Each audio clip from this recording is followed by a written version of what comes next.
Hello and welcome back to the Tales of Symphonia Talkthrough, me the Jonin Monkey. And me, Sven the Crusader. So, last time we completed the, I believe it's the Temple of Artel. Surprisingly, I have not checked in between parts, and, and now we're finally advancing the plot. Colette is about to become an official chosen by picking up the precious crystal and meeting someone literally divine.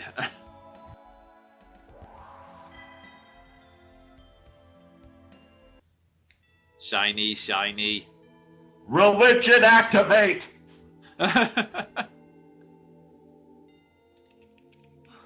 What is that? An angel. Really, Lloyd? Yeah. So, is that Colette's real father? Yeah, I don't know where Gina's got that idea from. I am an angel of judgment. Apparently, it's going to explain that they think, they believe that angels are like, that chosens are the children of angels, although it does suddenly come out of nowhere if you haven't been talking to the NPC. Yeah, because if you haven't, then it kind of just comes off as an assumption that Genius is just bullshitting this theory on the fact that this dude is Martel related and has blonde hair. Pretty much. But yeah, this angel's name is Remiel, and he'll serve as our very cryptid guide for most of this journey, I'll be... And yeah, Colette's character model now changes, so she's now empowered by the Crucius Crystal, which will get more and more powerful the more temples, or seals as it's referred to in this game, is unlocked. Bless this event, and hereby bestow the Tower of Salvation upon Sylvia. Also, one slight thing, this is a very cool scene, but for some reason, I don't know if it's just me, but the HD, in certain pre-rendered scenes like this, there seems to be frame rate issues. I don't know why though, whether it's just my tech or something to do with the HD version in general, but... Yeah. Either that, or your hardware was just overwhelmed by the overcompensation of the gods. Yeah, that might have something to do with it.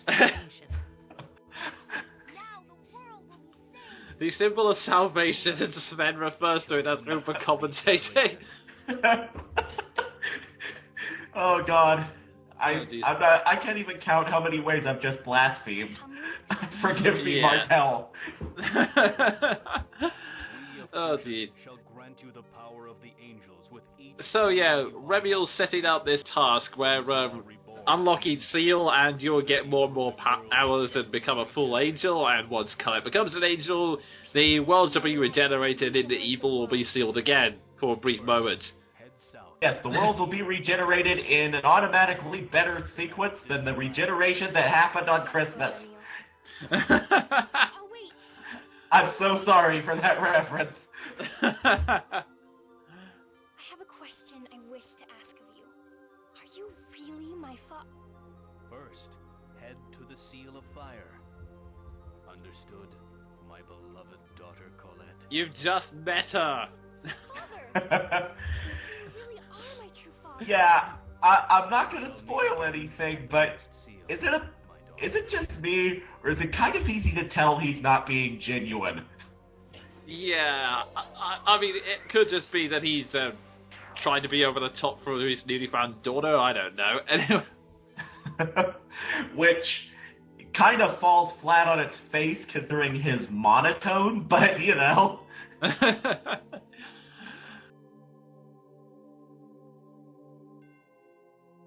And yeah, you can talk to the other characters, which is kind of cool, but doesn't contribute much in the long run, I must admit. Although it does, I can't remember if you have to talk to the characters to to get the plot moving, or if it's just stepping into the portal and you can skip it. Yeah. Ah well. Always nice to have a little character chat. That I will not disagree with. Oh yeah, there we go. Now Jesus explains himself by saying there's a room. Okay, yeah, at least we got some explanation. I forgot if they had that in or not. Although it's kind of foreshadowing that Lloyd doesn't really see the significance of it as such because, well, it's kind of a spoiler, but we'll learn a bit more about it anyway. Lloyd's adopted.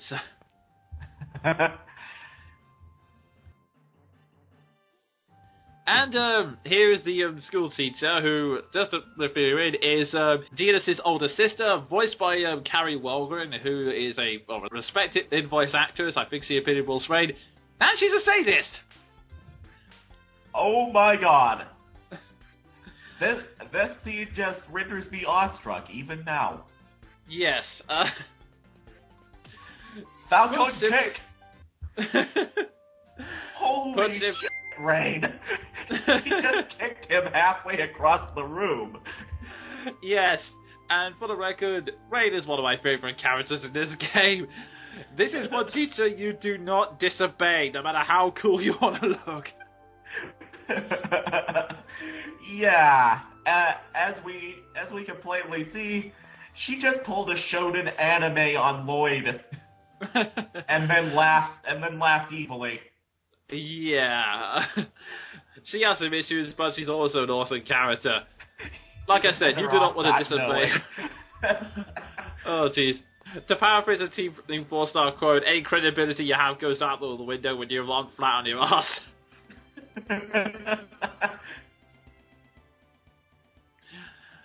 Oh dear. A moment of silence for this skit. Yeah, pretty much. Yeah, it's just the characters reflecting the fact that Colette will have to leave the village, obviously, since big long journey to save the world. You can't really do it from home, you know. Yeah, unfortunately, you can't stay at home in your office. Work from there.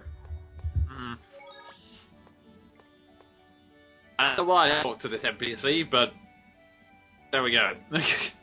Hi, NPC. Oh, yeah, so remember that we can also pick up one title, and it's only available briefly. I think the cutoff point is just before you leave Iseila for a plot event we'll see later.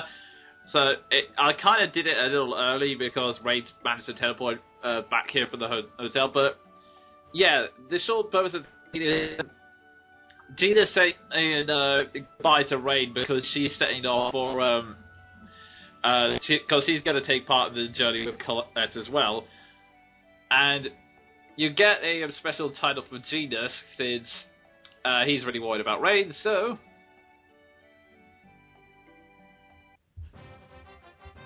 ta-da! Brotherly Love. The first title you can get for Genus in the game. You know what? I'm disappointed. I never found that title in any of my playthroughs. Yeah. To be honest, I only discovered it after, back in the day, I played through this game a ridiculous amount of times just to see all the content, and whenever I couldn't find anything, I read through all of the guides. I won't be getting all of the titles in the game because some of them have ridiculous conditions, which you can only get after certain playthroughs. After playing through the game so many times, and sometimes it also requires a lot of luck and a lot of bonus experience, or putting ridiculously hard metagames on yourself. Yeah. And you know, we've already made the mistake of trying the 100% Donkey Kong Jungle Climber already, and we've learned from that. Yeah. Also, I love that skit between Lloyd and Genus just now. I might have to go back and read it in a second, just because it's Lloyd pointing out something I've always wondered about people with wings on their backs. How do they sleep, and how do they get clothes on in the morning? Yeah, that was a very good question. It's I don't know, I just like that someone else brought it up besides me. Someone else notices this.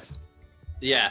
Also, Fighter gives you a collector's book. It's basically a list of all the items you collected into all the additional things. This is something you can complete over the course of the journeys, but again, you have to complete it through multiple playthroughs, because it's impossible to do it on just one, because you have to pick up every single item in the game, every equipped item, every healing item, everything. Yeah. Children need to stay home. You can understand it if someone isn't really keen to do that.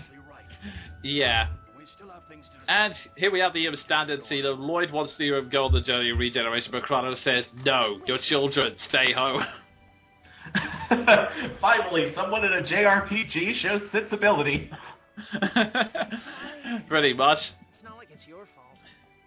Oh yeah, I'm sorry. Listen, And yeah, this is one thing about Colette. She's very generous to her fault, so she will not stop apologizing. I baked you some cookies. Yeah. I knew you'd be leaving tomorrow. I would have made something a little more special. And now we have one really awkward moment, because it's also Colette's birthday today. Admittedly, I can think of better birthdays than fighting for my life, but it's made even more awkward by the fact that Lloyd's it's kind of forgot the presents. tomorrow before you... Yeah. You're probably getting the clue already, but the game's gonna reinforce the fact that Lloyd is kind of a thicko. Yeah, he's not the brightest person in this set. I mean, he does have some moments of, I guess you could say sharp insight, but he's very, very much book dumb. Yeah. If I start on it now, I'll finish it in time.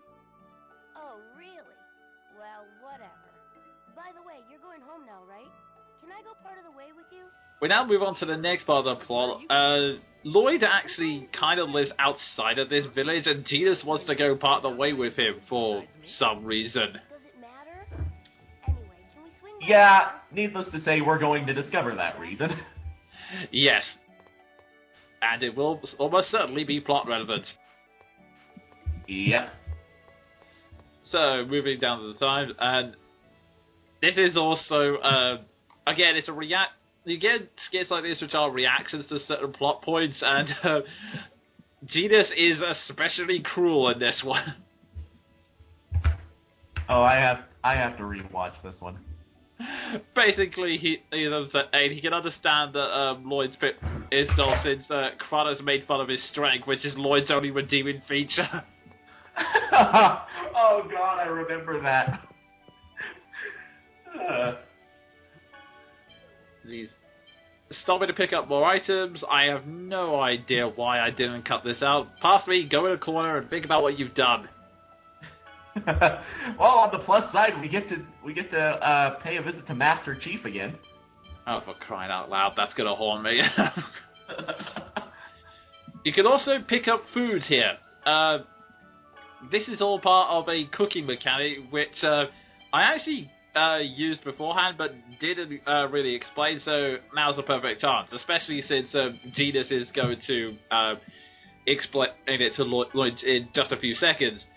Basically, cooking is another feature unique to the Tale series in that outside of healing items, you can also use cooking just after every battle to heal your wounds. Like, you can get different recipes throughout the game. Each recipe has kind of like a specific set of ingredients and a specific effect. Like, some just cures poison, others will restore HT and TP. The recipe you start off with is a sandwich, which basically restores a very pitiful amount of HP. But hey, when you're fighting a long series of monsters, every little helps. Yeah. You're not gonna turn anything down. Yeah, brilliant. And hey, free sandwich. Yeah. Speaking of things you're not gonna turn down. Indeed.